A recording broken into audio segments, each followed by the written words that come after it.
A second storm to hit the UK in 3 days brings flooding and landslips to the southwest of England. Winds of up to 80 miles an hour have been recorded in parts of Devon and Cornwall as storm Herminia arrives in the UK. There is a yellow weather warning for rain across much of Wales, along with a yellow warning for wind in the east and southeast of England. It comes after Storm Eowyn killed 2 people last week. Our reporter Louisa Pilbeam has the latest. It was the southwest of England that was swamped by the storm this time, with a second weather system called Storm Herminia flooding roads.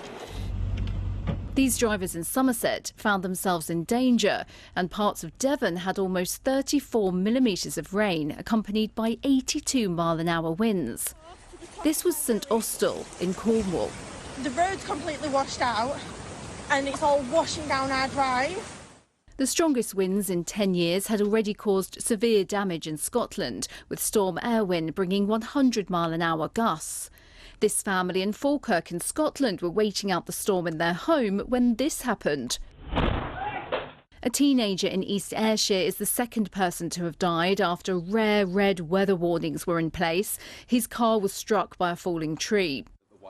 Up to 20,000 homes and businesses in Scotland are still without power. Craig Ritchie from Biggar in South Lanarkshire has been without electricity for 3 days. It's been worse for other folk than me, that's for sure. I'm lucky I've got the fire here, I've got a wee gas cooker so I can heat things up. I've got really good friends and family locally, so I can go, I can get showered, I can get stuff to eat. In Northern Ireland, 74,000 people still have no power. Those travelling are urged to check trains and flights are still running, as the storms are expected to continue to cause disruption until the middle of this week. Louisa Pilbeam, BBC News. Now, a major incident has been declared in Somerset after homes and businesses were flooded, roads blocked and schools closed. Stormy weather once again battered parts of the UK. Rest centres were set up for people forced to leave their homes. Max Walsh is in the village of Charlton Adam. Max, what is the latest on the situation where you are?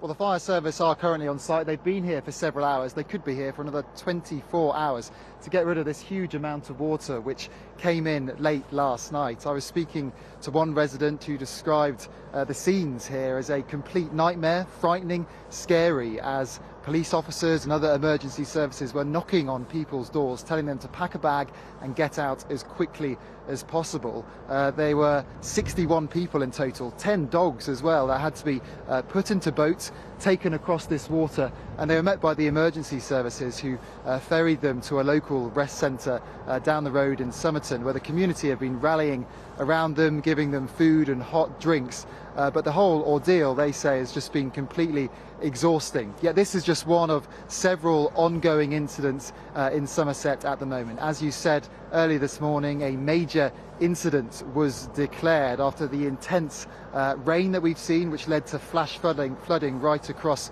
the county.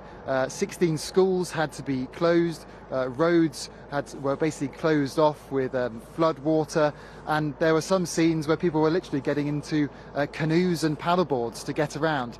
This has been already a very wet winter, and we're seeing the impact now, yet there is still more rain forecast.